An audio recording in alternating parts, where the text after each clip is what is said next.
Do your students understand how sedimentary rock is formed?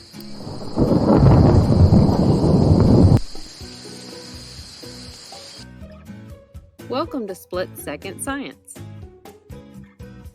Sedimentary rocks are one of the three types of rocks in the rock cycle: sedimentary, igneous, and metamorphic.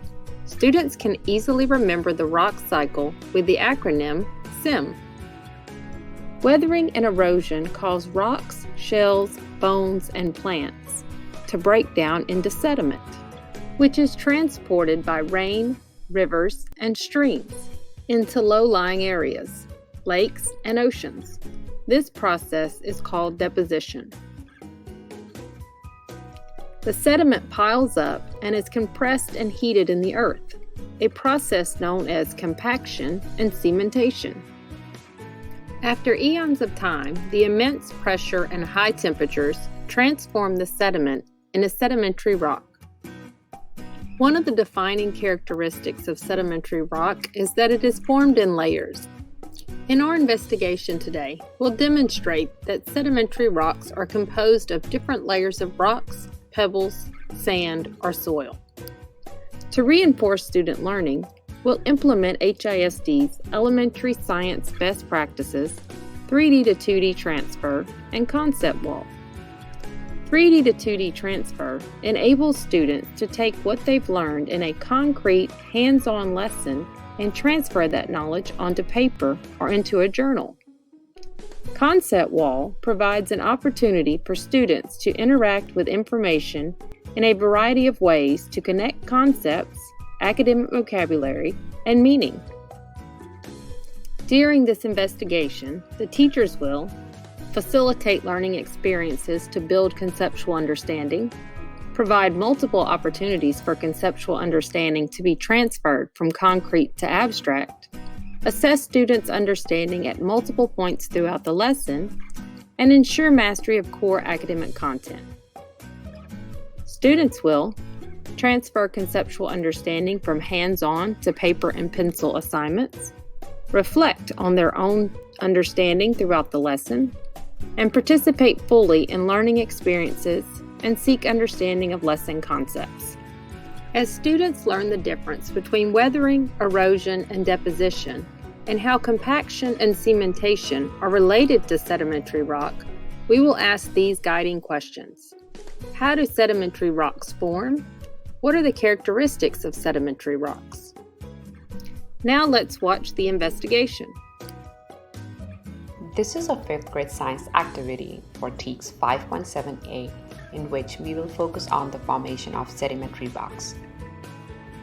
Sedimentary rocks are usually found near bodies of water, like ponds, lakes, and waterfalls. Sedimentary rocks form through erosion and weathering. Small pieces of plant materials, decayed animals, rocks, and soil get washed into bodies of water and eventually settle to the bottom. Over time, the weight of the water presses these pieces together to form sedimentary rocks. The jar we will be making will show how the materials combine and eventually form sedimentary rocks. Materials needed are a mason jar with a lid, beans to represent bigger pieces of rocks, rice to represent slightly smaller pieces of rocks, and flour to represent sand. You will also need some water for the activity. First, we will remove the lid of the empty mason jar and start off by putting in our first ingredient, beans, which represent bigger pieces of rocks. Then we will add our second ingredient, rice, which represents smaller pieces of rocks. Next, we will add some flour that represents sand.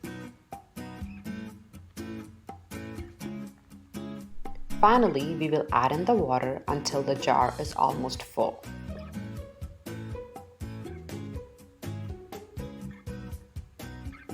Place the lid back on and close the jar tightly. And we're going to shake up our jar so all the materials are mixed well. Set the jar on the table for several hours and come back to observe. After setting the jar for several hours, we observed that the sand and different sized rocks, beans and rice, are pressed together and settled to make the sedimentary rocks. Students need to draw conclusions based on their observations and enter those in their interactive notebooks. This is a great way for teachers to evaluate students' understanding and provide authentic feedback. Here's a quick recap of what we just covered. We reviewed the use of HISD science best practices, 3D to 2D transfer, and concept wall. We explored the processes that led to the formation of sedimentary rocks. We demonstrated how sedimentary rocks are composed of different layers of materials that settle together, with heavier materials at the bottom and lighter material at the surface. We pointed out that sedimentary rocks are usually formed near bodies of water. We learned how compaction and cementation are related to the formation of sedimentary rocks. Thanks for watching, and be sure to check out the other segments of Split Second Science.